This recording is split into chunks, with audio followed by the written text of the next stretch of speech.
Hello everyone, today we read and comment on the 15th paragraph of the first chapter of the first book of von Clausewitz's Vom Krige.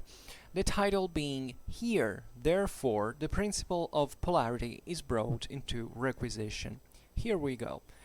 As we have supposed the interests of one of commander to be always antagonistic to those of the other, we have assumed a true polarity. We reserve a fuller explanation of this for another chapter, merely making the following observation on it at present. The principle of polarity is only valid when it can be conceived in one and at the same thing, where the positive and its opposite, the negative, completely destroyed each other. In a battle, both sides strive to conquer. That is true polarity, for the victory of the one side destroys that of the other. But when we speak of two different things which have a common relation external to themselves, then it's not the things but their relations which have the polarity.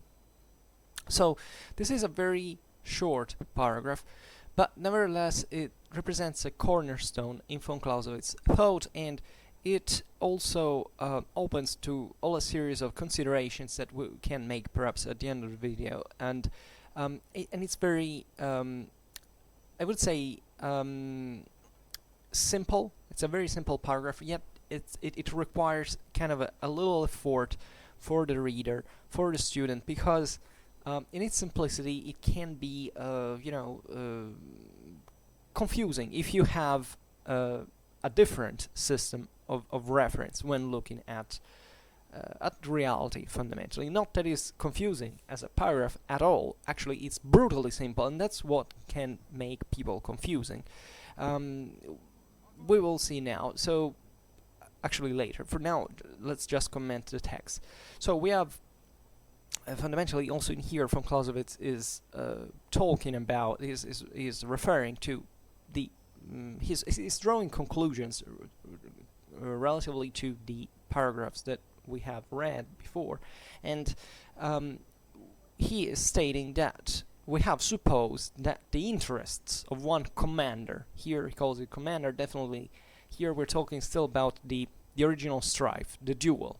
We're still a bit in here in the realm, in the hybrid realm between absolute theory and the practice in how it manifests itself. So let's say better in absolute abstraction from the actual concretization. And so here it says we have supposed fundamentally that the interests of one commander have to be always antagonistic to those of the other. So these represent a true polarity. He explains it later, but he adds that he reserves a fuller explanation of this for another chapter, merely making the following observation on it at present. So the explanation is, this explanation is all we get now, because von Clausewitz actually never wrote the relative chapter or paragraph. I think I don't know how now he's referring to exactly, but he didn't write it. So this is nevertheless very clear in its essentials, and von Clausewitz in fact drew it pretty simply in order to make understand the very core of the concept. So he's saying, what is the principle of polarity, and why do we consider these two commanders to have always, in theory, an antagonistic interest, one compared to the other, and exhausting fundamentally the matter to those two commanders, ideally. So here it says the principle of polarity, and this is the real juice of the point. The principle of polarity is only valid when it can be conceived in one and the same thing, where the positive and its opposite, the negative, completely destroy each other. What does it mean? Example. He says, in a battle, both sides strive to conquer, to obtain victory. So that is true polarity, for the victory of the one side destroys that of the other. So in here the element is crystalline, because here you have a perfect reciprocal action. Remember the principles of reciprocity that we have seen in the previous paragraphs. Here we're dealing exactly with this at all times. That you can't have two defeated armies. Fundamentally, if there is one victory you have to achieve, the more you approach that, the more the enemy goes, gets detached from it. Ideally, because victory, is only one. If you've assumed that two wrestlers, as von Clausewitz presented us with at the very beginning of his work, are one fighting for compelling the others for their own will, there can't be two things at the same time. Either one wins and the other loses, or vice versa. There can't be the object of victory is this that one. Also in here we could make some exception, but if we accept the full abstraction that von Clausewitz gave us initially as an example to eventually correct, that's the line of thought we have to follow now. Then he says, but when we speak of two different things which have a common relation external to themselves, then it's not the things, but their relations which have the polarity. Now, this is particularly interesting, and the phrase in itself is not excessively clear. Even if you read it in the original, in German, linguistically, it's very simple. It's that elementary, as we have translated now. But the point is, what are these things, these Dinge? They're not the same thing that he's talking about in here, be conceived in one and the same thing, because in there I think he was using the word Gegenstand, which is another thing. Here he is referring, and in order to answer this question, now we can't do it in this video, we'll do it in another one. You should read the following paragraph, because that's where he fully explains that, and it's all very, very clear to get. But here it sounds like fundamentally a sort of mathematical principle, a definition. He even used the electromagnetism metaphor by saying, that there is one objective that is basically either there is one and then its opposite, the negative pole fundamentally. So here von Clausewitz had had formulated the polar principle. Here he's just showing you that it can never happen. Not still making an example, which and a thorough explanation, which it does in the following paragraph, but still setting what the essentials are. Here the two things that have a common relation external to themselves can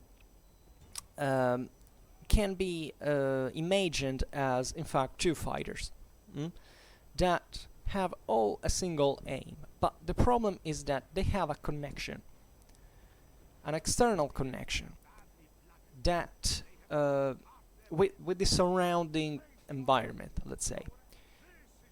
So what von Clausewitz is saying here, that it is not the things in themselves, so these two sides that we have just outlined, but their relations which have the polarity. What it means here is that if you pursue one same objective, you actually never pursue it in an equal way than another person does, because fundamentally you come from an external situation where you are both connected with your objective, with your own competitor, definitely, but also with many other things that fundamentally have to enter into play when you want to reach that objective. This is how the principle of polarity is brought into requisition by von Clausewitz, because he says at that point it's not those two elements that have the polarity, for whichever you do on one kind of reflects on the other with a negative sense. But it's really their relations that own this reciprocity. Now, these relations can be virtually dictated by infinite factors, and these relations are external to each other. I mean, they come to be influenced by external factors, even when these two things effectively are running for one same objective, and they're doing it competing with each other. So like in a fight, for instance. So what this means, and we will see it, I don't even know whether this is actually the because I must confess I struggled myself to fully understand the meaning of it, because this is definitive. This is not just an example thrown there. Here, yeah, von Clausewitz is fundamentally saying, okay, I will write another chapter about this, and I will, I will reserve a fuller explanation. So here, he wasn't really presenting us with the wall concept that he does eventually in the following paragraph, in some ways, continuing in his logical chain for other reasons that elude now from this strict definition of polarity that he had in mind. But he still gives us the demonstration on how these two, the principle of polarity basically doesn't exist into reality, into politics, in war. And I know we'll get to that later, because I know there is a huge debate that is, an infinite debate that could be risen now. But here let's concentrate on the meaning, and that's how I have read it. That's how I've read this phrase, which is literally now the way it's translated even from the original. So it's so relatively not really Sibylline, because once again the grammar is clear. What is not really clear is what he defines by things in this context, and by external a relation that external to themselves. Actually, it's pretty simple in itself, because I think he wanted to express, just like before with the idea of the pole, fundamentally a physical interaction. Here is not even probably talking about specifically the two wrestlers, because he might have said it, the two, as he does effectively in the following paragraph, where he talk about the attacker and the defender, and in there it's particularly important and very powerful. But here I think the explanation is to be understood in this way. So you may have fundamentally at one point not a direct relation with someone you're going to fight against with, but a relation with the surrounding world that brings you to attain a purpose, to have an aim, to reach an objective, in a way that at that point is not polar to you and whoever you're competing with, but has to do with the surrounding environment and all the relations that that act over you, over the objective, over everything. This is, I know it probably sounds confused. I'm not excessively good at explaining, but believe me, this is one of those statements that really should create a fallout of thoughts and considerations, because this is really what happens in reality, and and the concept of polarization here, of the principle of polarity, how he talks about, is really brought into requisition. The paragraph is really this thing, as we have read it now. It would be dramatically interesting to go on with the 16th, but I decided, as you know, to make one paragraph at a time. So if you want, just go read it. It's number 16, of course, or otherwise, if you're lazy enough, just wait for my next video on von Clausewitz where we'll read it. And it's particularly interesting because in there the example that is provided by von Clausewitz is beautiful, because it also introduces us or keeps us being introduced to the relation between the attack and the defense, that are effectively two different things, and from which von Clausewitz demonstrates the inapplicability of polarity, at least as a descriptive dynamic in reality. So relatively to this concept, there would be actually a lot to talk about, because what is actually the requisition of the principle of polarity? Well, it basically means that the idea of a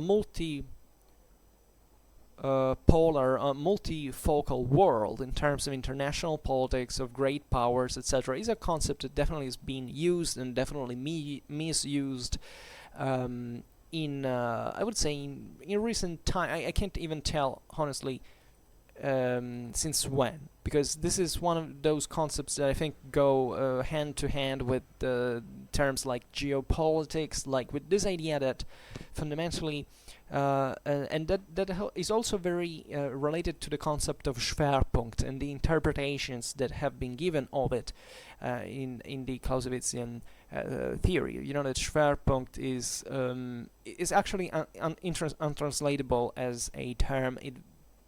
Sometimes you can use it as point of balance, center of gravity, stuff like that. Well, center of gravity is kind of more similar to the concept of polarity in many ways, for which fundamentally there is an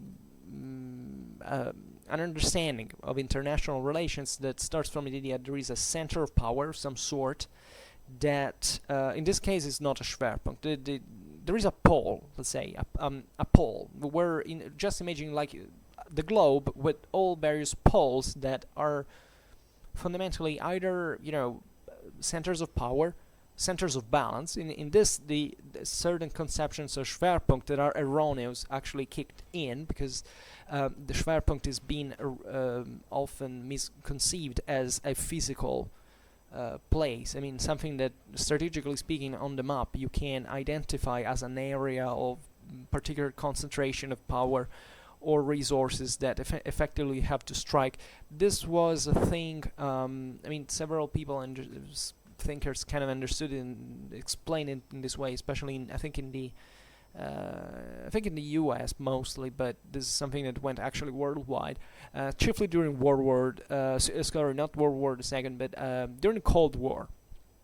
Because at that point, it's when fundamentally the United States started having this military presence all over the world, with bases here and there, and in the whole strategical, conception of this system, the base tended to be coincident geographically, even in some way. Of course, always maintaining the staying focused on force and strength, etc. But with the base in itself. Like saying, if we shift this army or this fleet from here, we will fundamentally make our Schwerpunkt collapse in that area.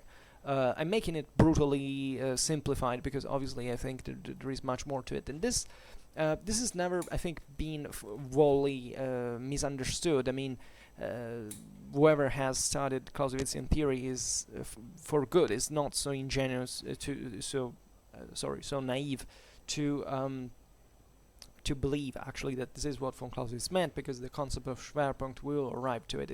It's also in here is not difficult to understand. It's actually very easy, but the problem is making our brain working with it in mind and accepting it in the first place. I mean, for me, it's not really, I've kind of came to accept it, but I realize many people have actual difficulties to accept it in the first place. Then, in my opinion, at least for me, it's extremely difficult even to of course, to apply, because it's very, very difficult to find a Schwerpunkt during an operation, a certain situation, etc.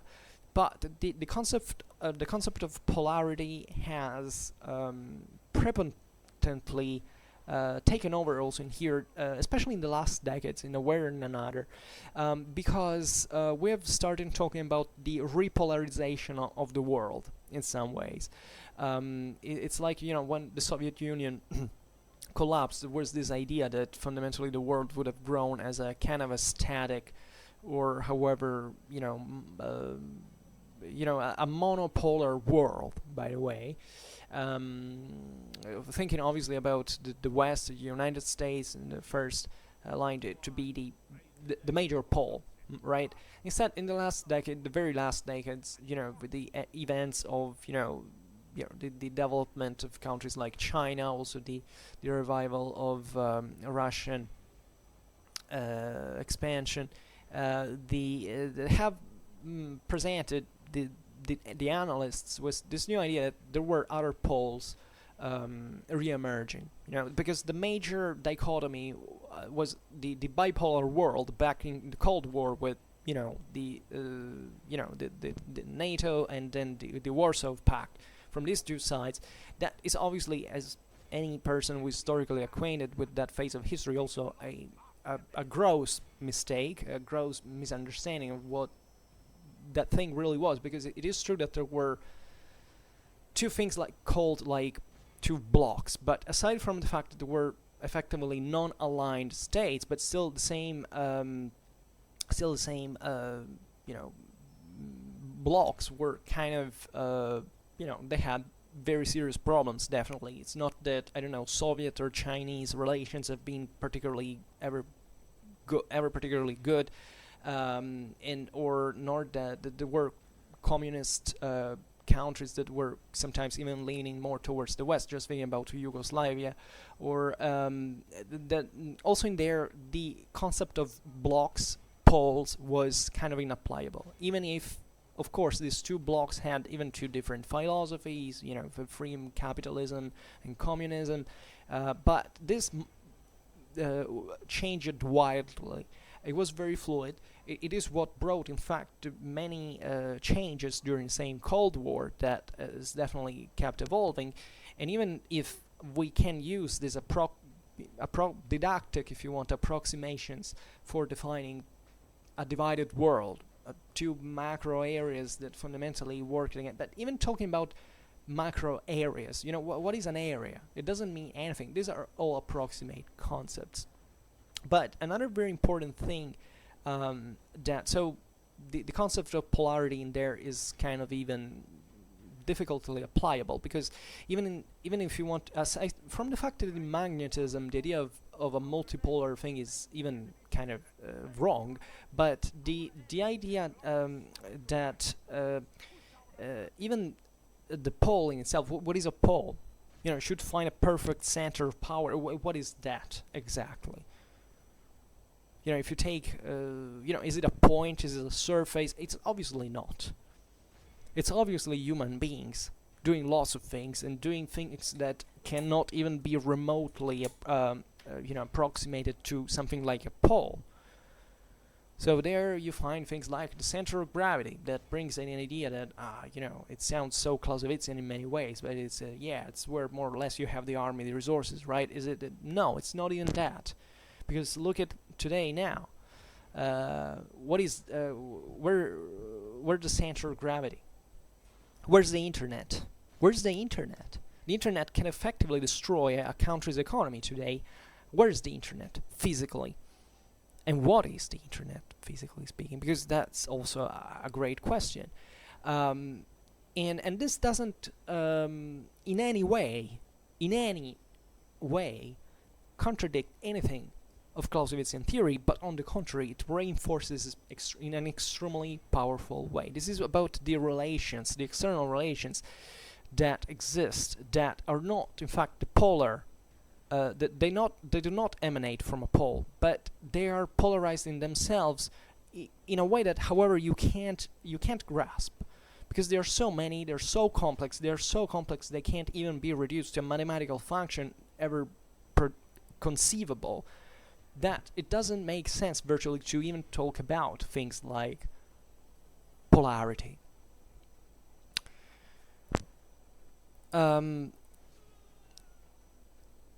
This gets down even to banal gnoseological problems. I mean, it's not a matter of how things are. It's probably it's impossible to grasp reality through such a principle of polarity. And even if we were able to do it, it would be of no use, because this fundamentally would evolve brutally. Nobody's able to predict what it will happen. That everybody, even look at strategical analysis today, something that, at a regional or kind of global scale can't even imagine to go beyond 3 months of length, because effectively we don't have the means to understand it. Yeah, of course we have been creating stuff like, computers that can can foretell major economical crisis where all the human analysts kind of fail at a macroscopical global level, etc. But that's still something that can't understand the complexity of war, that is fundamentally tied to so many other factors that you can't program a machine to making it understand him fully. That's why also I believe that it's pure fantasy to imagine an artificial intelligence that is able to deal with certain in a total way into matters like politics and war. And it doesn't matter if we have drones or stuff like that. That's not it. If you look at the whole spectrum of politics and war, that's like a virtually influent thing. Artificial intelligence is not as amazing as it can be, as long as the progress will continue, because the progress will continue, and we will be amazed to see what artificial intelligence is. But the problem with artificial intelligence is spotting how it works fundamentally, because once you work, you can't counter it. And you're always a step ahead because you're the one who programs those things. But aside from this is not the point. I don't want to get into it, even though it's interesting. But the point I wanted to make is not just to criticize the principle of polarity in itself, but also the concept of symmetry. Now, the concept of symmetry is one of those things that go in together with, in fact, geopolitics, polarized world, and this other rubbish. Because in here, and it will be more evident actually from also this thing from the next paragraph, but it's kind of still assumable from here with this definition in the 15th chapter, because fundamentally, if you bring into requisition the concept of polarity, compared when you're taking into consideration two fighters, that can be two duelists, two armies, two countries, etc., you deny the fact that there can be a perfect equilibrium between the two, which means that you can't ever have anything like not just two equal enemies, but also two equal conditions. This is actually physics, because we don't have two systems that are equal to one another in nature. There is nothing like that. But it's theory. It's like saying tending to the infinite. We may postulate that it exists, but what is that we effectively do with it? Nothing. Because the concept of infinite is our mathematical definition for saying we don't know what the heck happens in there. Because that's where it's the limit of our biological understanding. That's the same with war. Basically, you can't even... It doesn't make sense to try to be something like equal to one enemy. And I always get I can say altered, because usually I'm a calm... Well, okay, no, I'm not usually a calm person. Even if I somewhat sound calming, I believe, at least I was told. But I get at least upset when I hear this idea that this I don't even know how to say this, but the simplicity, the lack of embarrassment when you hear something like asymmetric warfare. Now, asymmetric warfare is definitely, you can use it as a term if you want to define a certain amount of things. Let's say that you can talk about asymmetric warfare when you want to stress the difference between two, foes, fundamentally, in relation to a given standard. Like, we talk about asymmetric warfare when we talk about things like guerrilla. Well, it doesn't make sense, actually, but people now have introduced this term that is awful. It's terrible, because in fact, it really doesn't mean anything. War, and just print this or nail something, into your brain and remember it till the end of your life. war is by definition asymmetric. There is no war of any kind, no fight, no struggle, no everything, that is ever symmetrical, by definition. You can approximately say, okay, look at these two systems, they kind of resemble each other, and they maybe resemble each other too. Well, there is another one which is kind of very different. Well, yeah, it's a relative statement. And there is also another point, is that asymmetry usually gets coped with into reality. That is, that usually two systems that fight one against the other, actually always, they transform. There is nothing in history like armies that fought in the same exact way, ever. Every army is different, and you know why? Because every single human being is different, and you can't have, and this is the beauty of war, and that's and of history in general, telling the truth, because this goes beyond war in itself. It's a historical assessment. Nothing is ever equal to another thing, ever. And this is one of the few certainties we have in this world, which is extraordinary.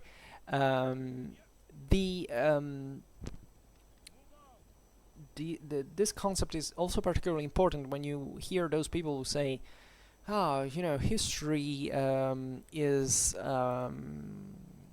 useful. Sometimes you hear the adverb only added to that. At that point, that person should be crucified, in my opinion.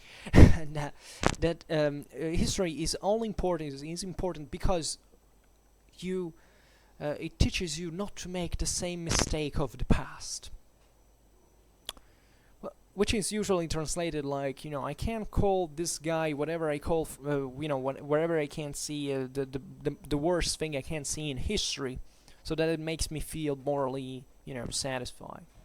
This temporary feelings of satisfaction. Well, that's probably the most stupid thing ever, because guess what? In history, there's never a single thing that ever represented itself, ever.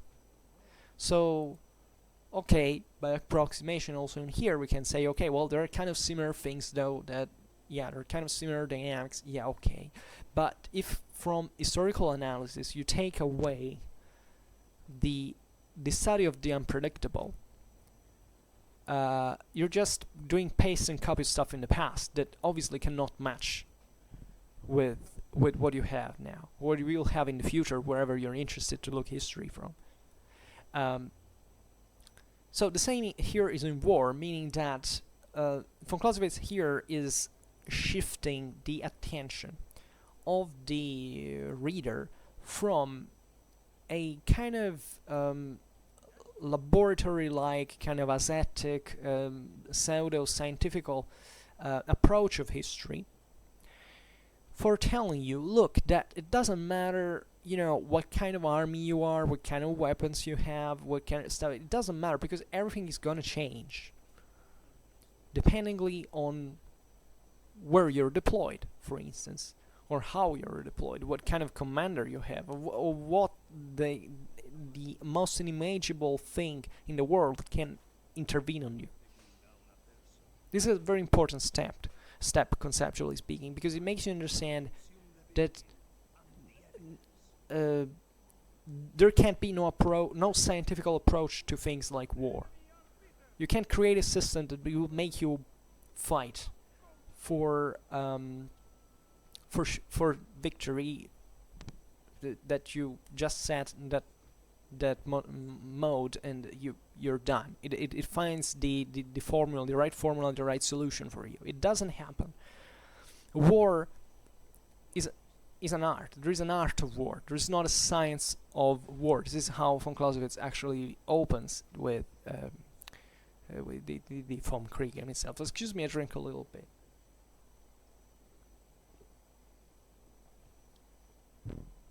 So in particular, the concept of asymmetry is explained better in the 16th paragraph. We will see it, but it's also pretty natural. You can have a same goal, but the conditions in which you have to arrive to achieve that goal are different from person to person, from army to army, from state to state.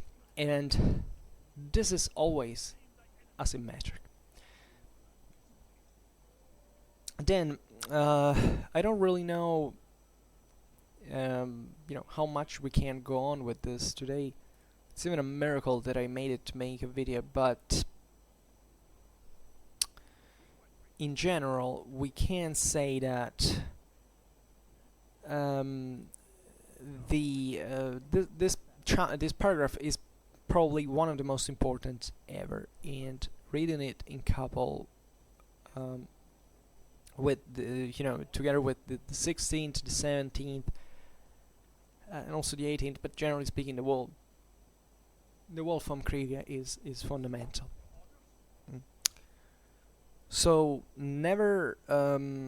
This is a kind of even a kind of a war gamer mentality. It's sad. Oh no! Now I will start with the war game thing, but it is still important because I realized that most of us, in terms of we people who more or less get interested in military history, approach history from a sometimes a can say videoludic, but also some kind of wargaming perspective. And it's not our fault. It's not a matter of being an idiot who started playing video games, ruining his adolescence like I did in the process, instead of learning, studying, etc. But no, I'm sure. I'm kidding. Actually, video games are important, I believe, for having a solid understanding of certain things. That they can spark you way more interest than, say, some teachers or even books written by certain people. But there is always this kind of starting round. This is like a match. It's like a chess game. That fundamentally you have a set of rules. You have a given number of resources, of men, of equipment, of conditions that you kind of try to know. I mean, that you give for granted, actually, in a war game. You don't try to know. I was just thinking about how it happens in real war. That's the trick. Fortunately, I still lean from the other side. I haven't come back on the same mistake. And war games. Some war games are actually beautiful, and there is a lot to learn from war games, especially those who are very thoroughly historically researched and so on. But the inconvenient thing of this thing, especially if you don't approach them from a rigorous military historical perspective, is they lead you to assume that there is always a kind of that these kind of given conditions are always known into reality, and also they're given for granted also into reality, and that especially you can reduce the complexity of war to that set of conditions. Like, sometimes it's okay, we do it all the time. I mean, in history, it's the most evident example is when you have sources that are limited by definition. Well, at that point, you realize one thing. First of all, a couple of things. First of all, that history is always approximated. Secondly, that you have either to trust the sources or not. So that's also kind of a, am I right or wrong? Who knows? Third, you also have to read these sources, and aside from the difficulty of interpreting them, you also have to take for logical or illogical the informations that are given to you. So if you want to reconstruct a battle, and you, I don't know, there is a source that says that on that day that it rained, and therefore the ground was softer, or visibility was reduced, or stuff like that. The problem is, even in here, here I've just made some hypothesis. Now, it's not given that that source can tell us, nor we can know from that sources objectively whether rain, let's say, maybe was the determining factor into the outcome of a battle. There is a beautiful passage from Clausewitz that explains exactly this, and tells about the duties of the military historian, like saying, basically, if you're a true historian, you should never ever fundamentally go a step forward than what the source tells you. If you can spot a direct logical connection between cause and consequence, well, it's fine, but you can't go beyond. You can make hypotheses, as good as you want, but they're going to remain hypotheses. So what is dramatically and sadly fascinating of history is that most of the times we actually talk about about hypotheses that we give not really for granted, but we try to build a narrative on them. And this is dangerous because that would be effectively not history. History, as we've seen, just is not a science, but it has at least it presupposes theoretically a scientific method. So if you really wanted to be sure about everything, probably we would have much less written history than we have today. And this really stems from the very beginning. It stems from the source. It stems from the same person who wrote that information or left us that trace, that hint, and it gets, the complications get evolved because there is a historiography that is formed on those sources, and there are people who are affected by it, when culturally speaking. So a great problem of history and also military history is to assess the set of causes that produce a certain event, and from that passage von Clausewitz tells you very straight and simple that sometimes there is no way out to understand that, and especially military history is particularly complicated. So this set of relations most of the time is just not known. It can't be known. So also most of what we read from military history, I would say, is very I would say it's much more foggy than many other historical stuff. I believe military history has a degree of inaccuracy in terms of irreality, say better, in terms of what actually happened, that other histories do not really have. And the problem is, in fact, that such events are so complex that nobody, even at the time, could fundamentally scope them in their entirety. So that there is still a huge debate, potentially even always room for further interpretations of military history, exactly because of this problem, that we don't know how it was. It doesn't take you to know, how the battle ended. Let's leave aside that sometimes it's historically uncertain who won, who was defeated, because these are also things that happen. But you don't do anything with things like, I don't know, the number of dead, or the, some behaviors that happen before or afterwards. You can't really fully know. So to reduce a war simulation to a set of polarities, because that's what war games, but I'm talking, not just about civilians here, I'm talking even about military war games, are very, very difficult to, it's kind of useless to pretend that that's how real war practically is.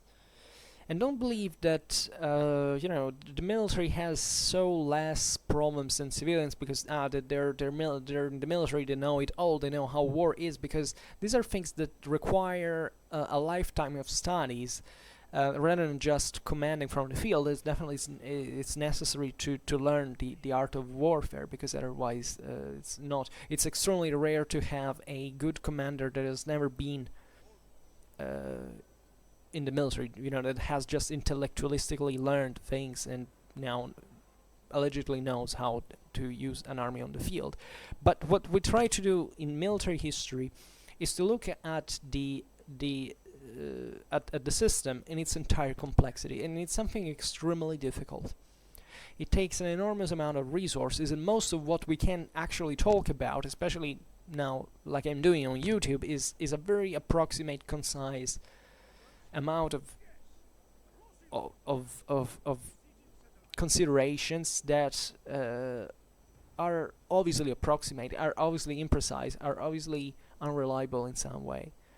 So today I actually had a pretty bad headache, because I think the only idiot who is capable of getting a cold in a full summer.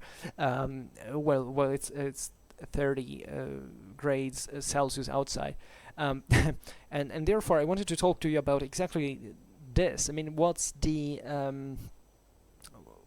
how do we spot reliability? I mean, how do we get interested in historical stuff, and and how do we cope at the same time with the evident approximation of the accuracy of the historical information? This is a great problem, and I can tell you it's a great problem. It's a great mystery, both for people who explain or pretend to explain, just like I do, in fact, and also for people who learn, which are sometimes even kind of the same people, because I believe that everybody interested in history has kind of referred about history to someone and still, of course, learned it before. So never make it easy. I mean, when you open even Schwerpunkt, but every kind of everything, books, TV, the internet, everyone, listen to professors speaking, just know that it's always imprecise. It's not reality. They're not telling you the truth. Nobody is telling the truth. And not because there is no truth. There are people who will lead you from this sense, saying, but it's all it's all false. Believe my narrative, because it's more seductive. It's more, it's more enticing. It's the one that sounds best to you. Let's follow me. Those are dangerous people, and it's alarming, in fact, that today misinformation is so politically oriented, because guess what? We found out that through the internet, through the media, we can really come to deliver certain messages that it doesn't even matter about what the contents really are. Sometimes it's about the way they are told. They can orientate someone emotionally towards one side or the other. And believe me, I'm not tender, nor for one side or the other, even if I also have my kind of, orientative alignment, but I believe that it's extremely easy to fall into misconceptions, and at this time in history, given the potential means that we have instead to know things. And it's dangerous. It's really dangerous, because in the middle, what you have left in the difference is responsibility. There is a lack of responsibility. There is a deficit of responsibilization towards our interpretation of reality. And studying history is definitely a medicine for this. And studying military history goes even beyond, because military history, as we have seen, is political. Military history has to do with not with war in itself, because as we have seen now, for repeating it over and over again from the Vom Krige, every military action is controlled and modified at every single instant by politics. And there can't be anything like war if you don't have a politics and society that has this. So I think military history would be extremely more effective in terms of healing from this illness, how you want to call it, because it goes beyond the normal level of complexity that you're used to think to.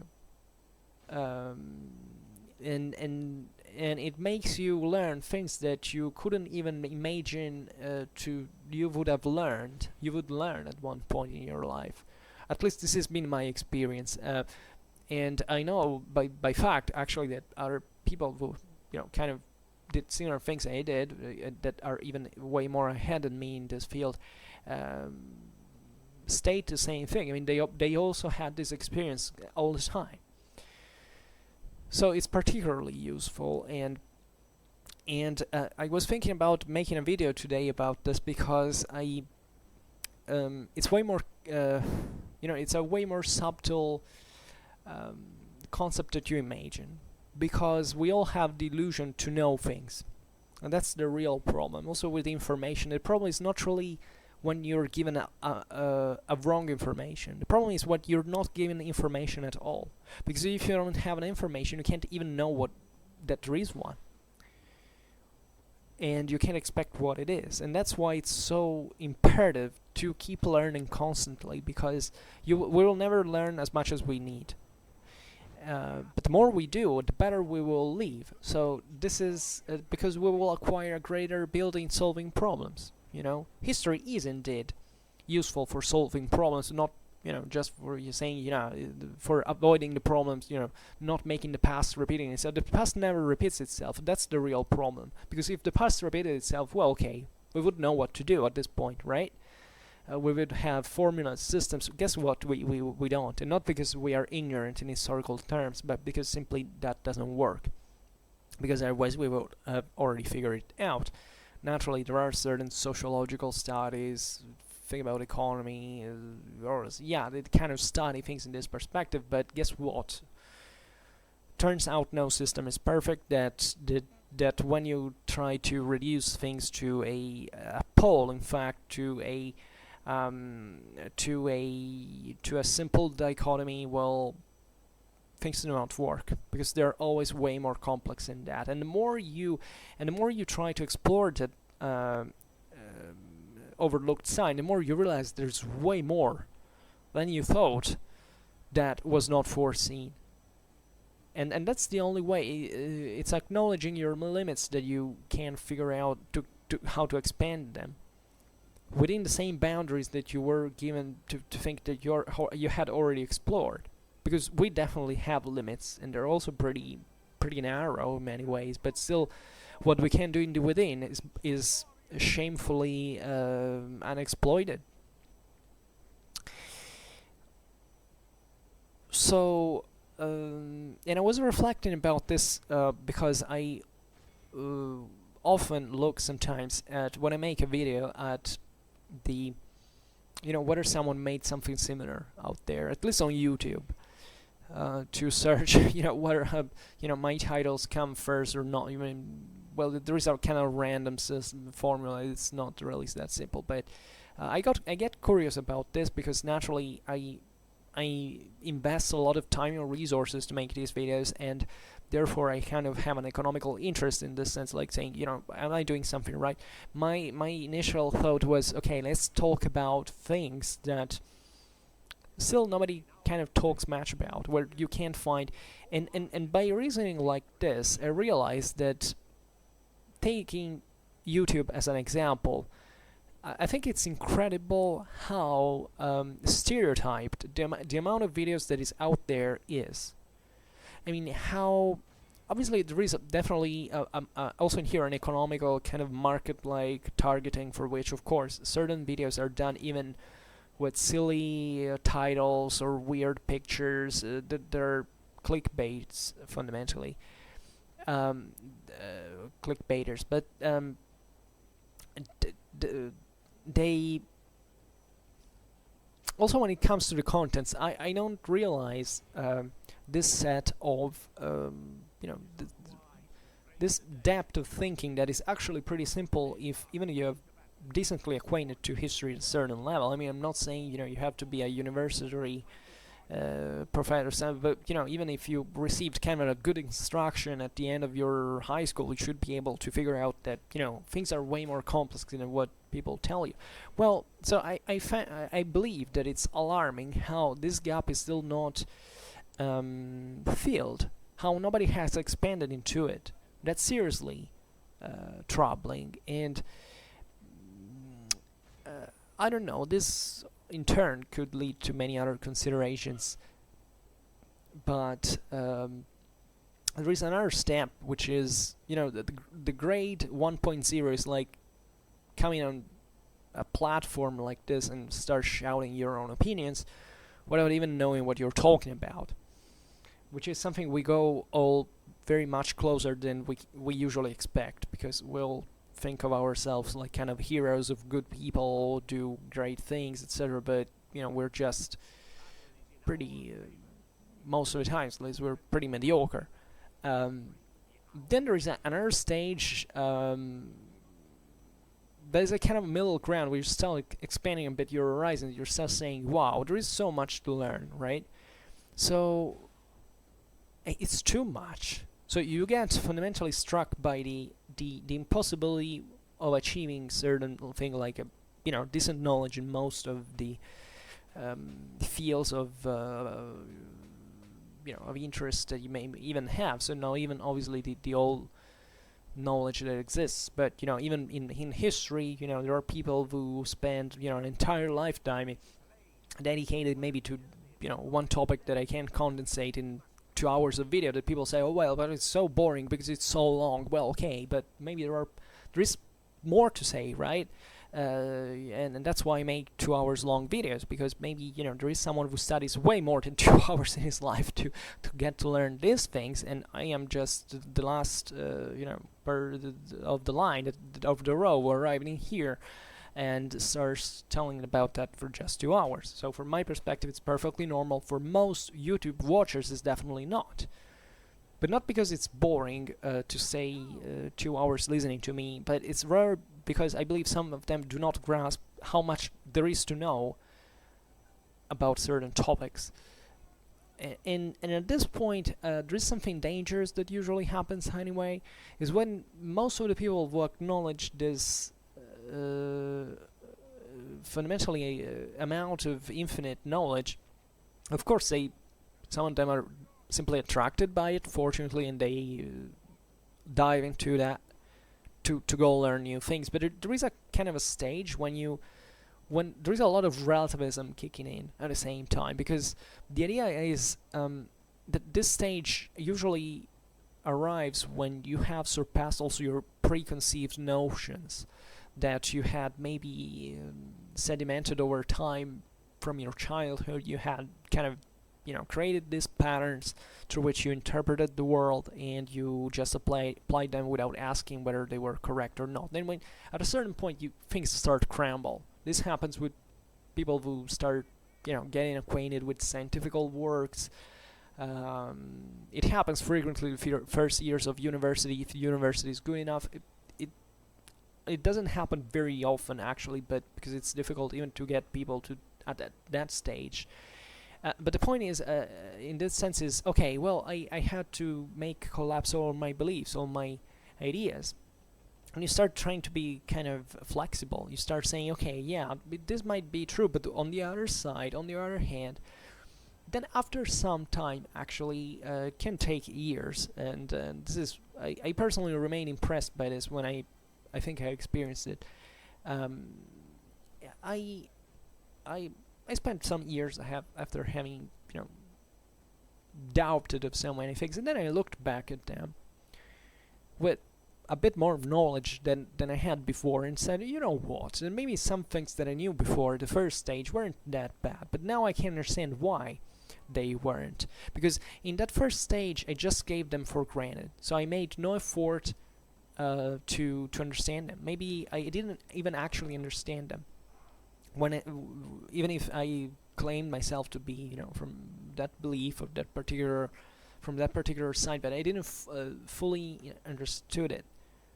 But now I understand how they are used, because I know there is so much out there, and I know enough things to kind of orientate myself through them.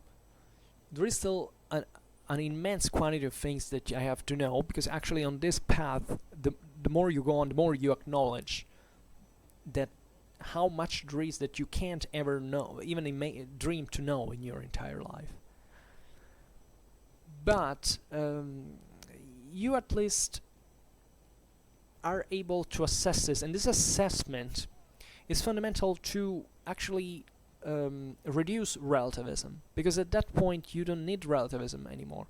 You have so many informations, you have so many data that you can start moving around them. And the worst about this is that many people skip these passages. I mean, they don't evolve over time. They try to say, okay, you know what, I finished high school, so I don't have to read a book in my life anymore. According to stats, it seems reading is not even so bad as it seems. There are more people reading, and it's kind of very positive. The problem is also, however, what is that you read first. Secondly, why?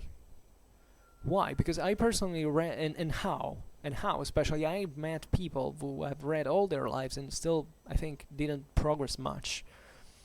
Because also reading is different from studying.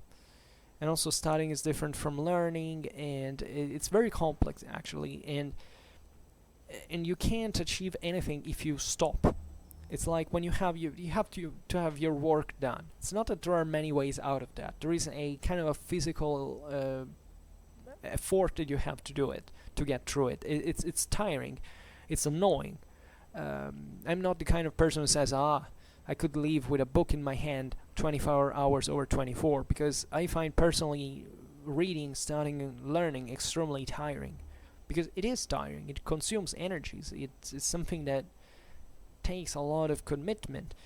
So then you discover that most people just, they keep their books in their hands, maybe for several hours in a day, but it's not that they read much into it. And I personally still have difficulties sometimes to read.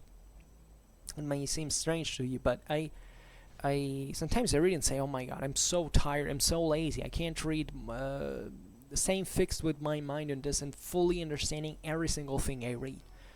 So the normal thing happens, and many readers start just, skipping through the lines and thinking about something else. And they say, oh, okay, how much do they read? 20 pages. Yeah, okay, but they won't remember anything about those pages. So there are many problems that, as you understand, all start from the problem with the way we try to interpret reality. So the concept of polarity that we have seen today is exactly one of them, because the concept of polarity is something that you neither actually believe into if you start thinking about it for just 1 second. Because even the most unacquainted person with history, with reality, if asked what polarity is saying, maybe is not able to formulate an actual complex definition, etc. But in the moment in which he does it, maybe he's already starting from certain assumptions that take into requisition the same concept of polarity in itself. And so it's not that easy, and therefore you have other terms like center of gravities and so on, and other stuff. But okay, we'll make a video on polarity another time. But always keep this in mind when you study history, when you study everything, actually, because this is not even history, and this is history is actually the history of everything, so it can be applied for literally everything. But it's very, very important to know, because if you treat knowledge as a sort of social status, like you want to make people think that you know something, this is also a trick. Most of us will, talk and talk and talk. They just are. We just are some good actors by a certain degree. This happens all the time with everyone. It's not that we actually know that much. I personally don't, to be honest. But there is also an impression of how to deliver knowledge, and sometimes what is disappointing arrived at.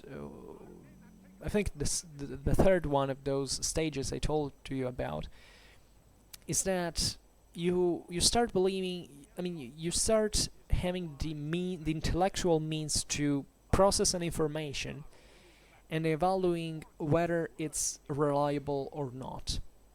And I'm not talking about actual, the actual content of it. Like you hear the news, and you say, okay, well, I'm able to discern whether it's true or false, because that's not how it works. But it's the type of information that you're provided with that you can understand what kind of level is it.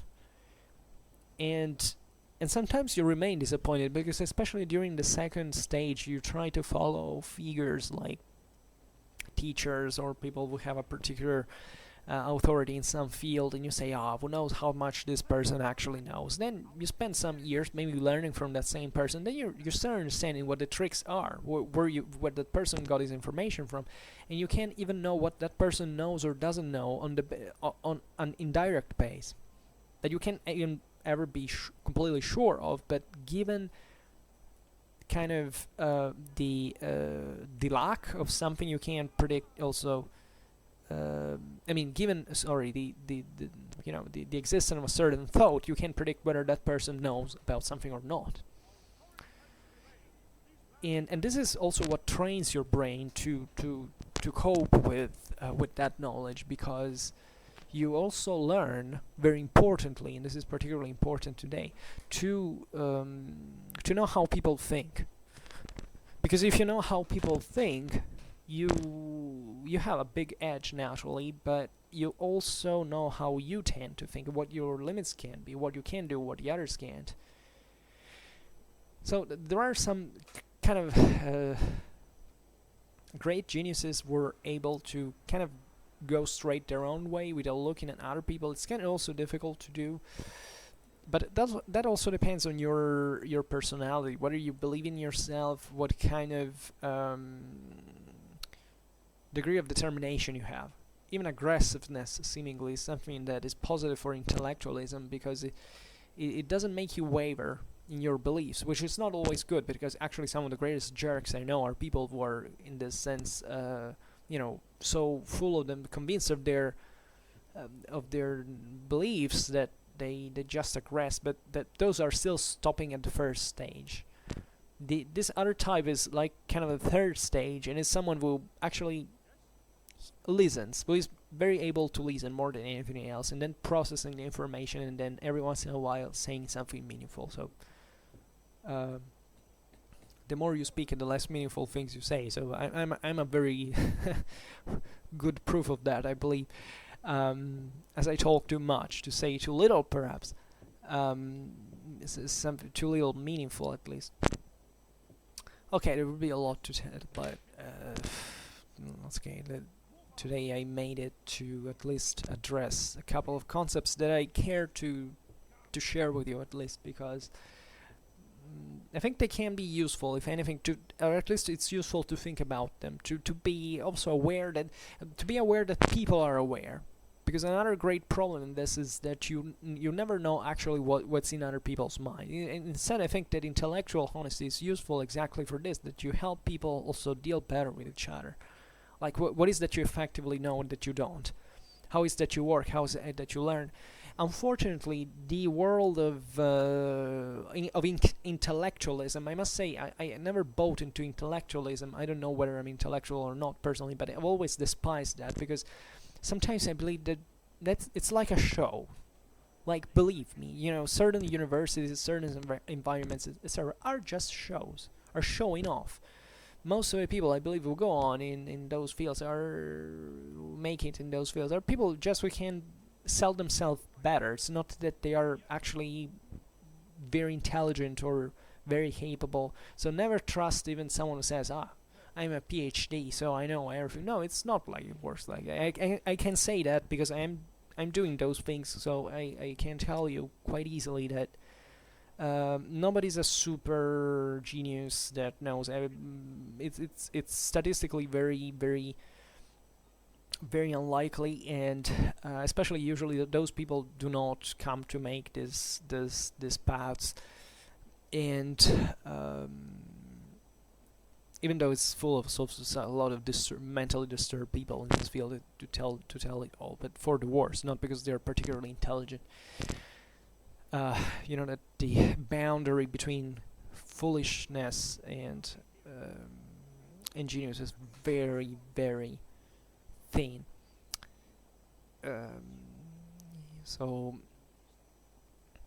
But yeah, let's grow aware of this. Let's not hide behind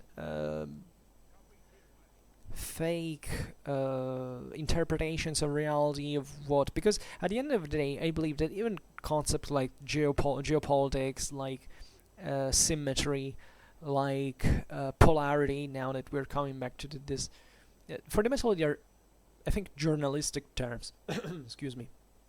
Because I mostly heard them from that side. What is said is that also many, not just the civilian audience, but sometimes even the military audience comes to introduce these terms, actually without even understanding them. I have a very low level of trust in kind of every kind of sector of.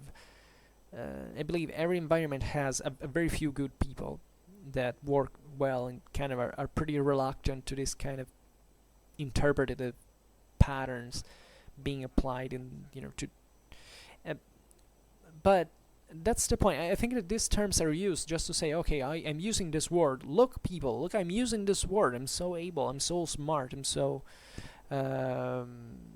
cool. I belong to the group of people who use those words, and that group is made up of intelligent people. Yay! That's really how it works. Believe me. Sometimes certain concepts is not, and the same goes for the misinterpretations of on von Clausewitz, or the readaptations now of the Clausewitzian theory to the 21st century, as if there was a need. Von Clausewitz was talking about war universally, I mean meta-historically. I mean not meta-historically because it's still deeply grounded into history, but history doesn't, war doesn't change. That the war described by von Clausewitz is not meant to change in the historical times. And the reasoning here is that everybody wants to carve. It's like when those people who write a book will say, now we'll tell you how the Battle of Waterloo actually went. Because as if, all the other brains that studied the Battle of Waterloo for 200 years now were a bunch of morons that need just, an idiot to write a cheap book to sell on Amazon, stuff like that, on the Battle of Waterloo. Yeah, right. As if about Battle of Waterloo so many things were popping out that we haven't figured out before. Oh my god. People want to sell themselves. That's the truth. We all do, in a certain measure. We all do. There's nothing wrong about that. But the problem is to unmask the... because there are people who fall into that trick. So this is the cool thing about knowledge, is that it doesn't make you fall into that trick. In life it's easier because it gets actually simpler. I mean, knowledge is definitely... I mean, you can definitely get, in order to push this ability to build up this criticism, you definitely have to venture into kind of dangerous waters. Like, you have to get into complex things, to work, to struggle a lot, because otherwise you can't progress, like in anything. But after that, things actually get simpler. Like many problems, like many, I don't know, so they kind of solve themselves, because now you can, you went past behind them. You're able to watch them from the distance and say, okay, was that really a problem? This is actually easy to understand. Even if you had, I don't know, you had problems at school with some, with a subject, you didn't understand. Look at it after 10 years to say, well, that was actually pretty simple. And why is that? Well, is that because you probably have learned something more in the meanwhile. That's why it happens. So, believe me, it's all a trick. It's all a great trick. And the greatest thing is to become self-standing. Because that doesn't mean that you can't stand on yourself to say things. But you stand on yourself because you don't need anything but reading and studying on your own to... You don't have to ask anyone. And let's be honest, we are all here for that. Because what is that you listen my videos for? You essentially, maybe you don't have time to read those things. You want to find the books. You're interested because you're searching for someone who maybe had those interests too. So maybe can tell you, okay, well, maybe read that book because it's more or less useful. Can be of help. We all do it for this reason. So and at one point you pass the barrier and start saying, okay, you know what, I don't need... now I'm capable of doing it on my own. And that's a great thing, being able to do things on my own without someone helping you. That's what also I believe political is very healthy. You shouldn't wait for someone to pay you, to get things for you just because you are you. But you should do things for you because you are you. This is the real point. And also this apparent gap that I was telling you about our actual knowledge in our learning potential at this point in history. I mean, the gap between these two has increased sensibly, and this goes in parallel with certain political ideas. They want people to get things without actually having deserved them at all. I believe this is actually real. So a good cure for that would be to be educated in many ways. And you can get at today, the beauty of today's world is that after millennia of struggles, we all have the means to get educated by ourselves. Of course, getting help is better. Having money is also better. Doing certain things that help you, even luck. Being lucky is better. But nobody's really, none of these is actually an excuse to say, okay, I don't want to learn anything. I just want to be helped by someone because, I want to draw away something from that person for me. Because that's what, at the end of the day, the truth really is. That this is going back to tribalism. This is kind of decline of civilization in many ways, and I strongly believe it. I don't think civilization is meant to grow constantly. It's not true. It's never been true in history. So, excuse me. I don't understand why it should be true even now. And I think that this new challenge is way more demanding because it's something completely new by certain standards, if you think about it in historical perspective as well. But okay, whatever. For now, we're getting too philosophical. I will deal with this another time.